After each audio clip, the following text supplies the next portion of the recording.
ನನ್ನ ಹೃದಯ ಮಂದಿರದಲ್ಲಿ ಸ್ಮರಿಸಿಕೊಳ್ಳುತ್ತಾ 2024ನೇ ಸಾಲಿನಲ್ಲಿ ನಡೀತಾ ಇರುವಂಥ ಅಪ್ಪ ಅವರ 15ನೆಯ ವರ್ಷದ ಪುಣ್ಯಾರಾಧನೆಯ 3ನೇ ದಿನದ ಈ ಪುಣ್ಯಾರಾಧನೆಯ ವೇದಿಕೆ ಮೇಲೆ ಆಸೀನರಾಗಿರುವಂತಹ ಅಪ್ಪ ಅವರ ಗದ್ದಿಗೆಯ ಅಧಿಪತಿಯಾಗಿರುವಂತಹ ಶ್ರೀ ತ್ರಿಶೂಲಪ್ಪ ಶರಣರಿಗೆ ವಂದಿಸುತ್ತಾ ನಮ್ಮೂರಿನ ಪ್ರಮುಖರೇ, ಗುರು ಹಿರಿಯರೇ, ಈ ವೇದಿಕೆಯ ಮುಂಭಾಗದಲ್ಲಿ ಕುಳಿತಿರುವಂತಹ ನನ್ನೆಲ್ಲ ತಾಯಂದಿರೇ, ಅಣ್ಣ ತಮ್ಮಂದಿರೇ ಮತ್ತು ಬೇರೆ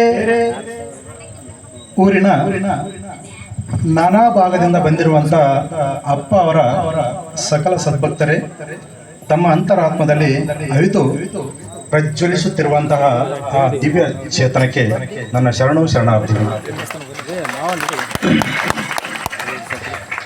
ಮೊದಲನೆಯದಾಗಿ ಇವತ್ತಿನ ಈ 3ನೇ ದಿನದ ಅಪ್ಪ ಅವರ 15ನೆಯ ಪುಣ್ಯಾರಾಧನೆಯ ಕಾರ್ಯಕ್ರಮದಲ್ಲಿ ನನಗೆ ಉಪನ್ಯಾಸ ನೀಡಲು ಅವಕಾಶ ಕಲ್ಪಿಸಿದ್ದಕ್ಕಾಗಿ ಈ ಗದ್ದಿಗೆಯ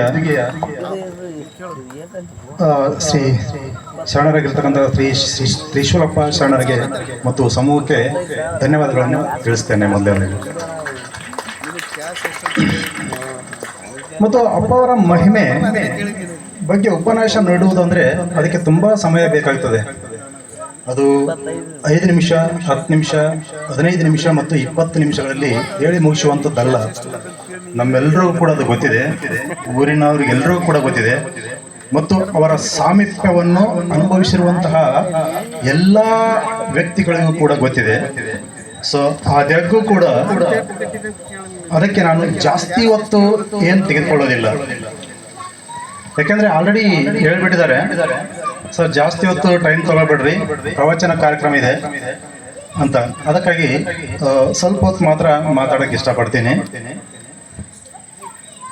ಈ ಸಗರ ನಾಡು, ಶರಣರ ಬೀಡು, ಸಂತರ ಬೀಡು, ಕಲ್ಯಾಣ ಕರ್ನಾಟಕದ ಉದ್ದಗಲಕ್ಕೂ ಶರಣರು, ಸಂತರು, ತತ್ವಜ್ಞಾನಿಗಳು ಸಂಚರಿಸಿ ತಮ್ಮದೇ ಆದ ಜ್ಞಾನ ಮತ್ತು ಅನುಭವವನ್ನು ಚೆಲ್ಲುವುದರ ಮುಖಾಂತರ ಮಾನವ ಕುಲದ ಒಳಿತಿಗಾಗಿ ಶ್ರಮಿಸಿದ್ದಾರೆ.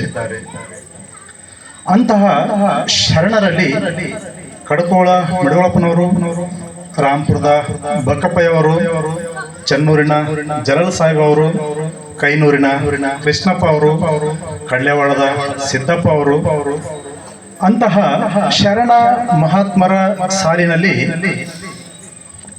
ಕೂಡಲೂರು ಬಸವಲಿಂಗಪ್ಪನವರು ಕೂಡ ಒಬ್ಬರು.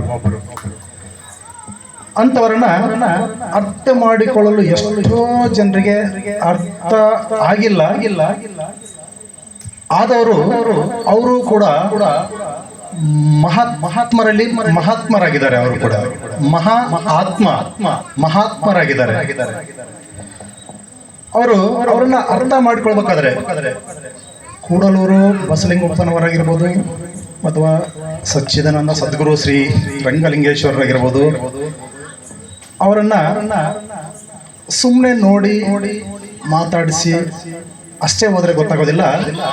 ನಮ್ಮ ಅಂತರಂಗದ ಆತ್ಮದಿಂದ, ಅಂತರ್ನೋಟದಿಂದ, ನಮ್ಮ ಅಂತರ್ನೋಟ ಅಂತಂದ್ರೆ ನಮ್ಮ ಒಳ ಕಣ್ಣಿನಿಂದ ನೋಡಿದಾಗ ಮಾತ್ರ ಅರ್ಥ ಮಾಡ್ಕೊಳ್ಳಿಕ್ಕೆ ಸಾಧ್ಯ ಆಗ್ತದೆ. ಅಂತಹ ಅರ್ಥ ಮಾಡ್ಕೊಂಡಿರುವಂತಹ ಜನರು ಕೆಲವು ಜನರಿದ್ದಾರೆ. ಮತ್ತು ಸದ್ಗುರು ಅವಧೂತ ರಂಗಲಿಂಗೇಶ್ವರರು ಕೂಡಲೂರು ಪರಂಪರೆಯ ಕಡೆಯ ಅವಧೂತರು ಮತ್ತು ಶ್ರೀ ಸದ್ಗುರು ರಂಗಲಿಂಗೇಶ್ವರರು ತಮ್ಮ ಕೃತಿಯಾದ ಜ್ಞಾನ ಪ್ರಕಾಶದಲ್ಲಿ ಅವಧೂತರು ಅಂದ್ರೆ ಏನು ಅನ್ನೋದನ್ನ ಸವಿಸ್ತಾರವಾಗಿ ಹೇಳಿದ್ದಾರೆ. ಅವಧೂತರು ಅಂದ್ರೆ ನಾವು ನೋಡ್ತೀವಿ, ಎಲ್ಲಿ ನೋಡಿದ್ರು ನಾವು ಆ ಪದವನ್ನು ಬಳಸ್ತಿರ್ತೀವಿ, ಕೇಳಿರ್ತೀವಿ, ಅವಧೂತರು ಅಂತೇಳಿ. ಏನಂಗಾದ್ರೆ ಅವಧೂತರು ಅಂತಂದ್ರೆ ಅದನ್ನ ಅರ್ಥ ಮಾಡ್ಕೋಬೇಕಲ್ಲ. ಅವಧೂತರು ಅಂತ ಬರೀ ನಾವು ಬಾಯಿ ಮಾತಿಂದ ಹೇಳ್ತೀವಿ ಅಷ್ಟೇ. ಆದ್ರೆ ಅವಧೂತರು ಅಂತಕ್ಕಂಥ ಪದದ ಅರ್ಥನೂ ಕೂಡ ನಾವು ತಿಳ್ಕೊಬೇಕಾಗ್ತದೆ. ಅವಧೂತರಂದ್ರೆ ಏನು ಅಂತ ಅವರು ತಮ್ಮದೇ ಆಗಿರತಕ್ಕಂತಹ ತಾವೇ ಸ್ವಯಂ ರಚನೆ ಮಾಡಿರ್ತಕ್ಕಂತಹ ಕೃತಿ ಜ್ಞಾನ ಪ್ರಕಾಶ ಅಂತಕ್ಕಂಥದ್ದು. ಆ ಜ್ಞಾನ ಪ್ರಕಾಶದಲ್ಲಿ ಈ ಅವಧೂತರು ಅಂದ್ರೆ ಏನು ಅನ್ನೋದನ್ನ ಬರೆದಿಟ್ಟಿದ್ದಾರೆ. ಅವಧೂತರು ಅಂದ್ರೆ ಭವಬಂಧನದಿಂದ ಮುಕ್ತಿಯನ್ನ ಹೊಂದಿದವರು ಅಂತಕ್ಕಂಥ ಒಂದು ಅರ್ಥವನ್ನು ಕೊಡ್ತದೆ.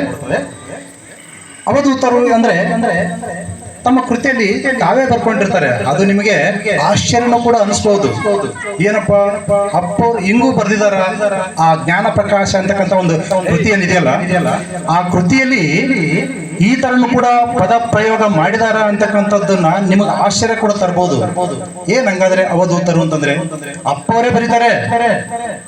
ಯಾವುದು ತಮ್ಮದೇ ಆಗಿ ಕೃತಿ ಏನಿದೆಯಲ್ಲ ಜ್ಞಾನ ಪ್ರಕಾಶ ಅಂತಕ್ಕಂಥದ್ದು, ಅದರಲ್ಲಿ ತಾವು ಬರೀತಾರೆ. ಅಂದ್ರೆ ಅಪ್ಪವರು ಬರೀತಾರೆ, ಶ್ರೀ ಸದ್ಗುರು ಸಚ್ಚಿದಾನಂದ ರಂಗಲಿಂಗೇಶ್ವರರು ಬರೀತಾರೆ, ಅವಧೂತರು ಎಂದರೆ ಪೂರ್ಣ ಹುಚ್ಚರು ಅಂತ.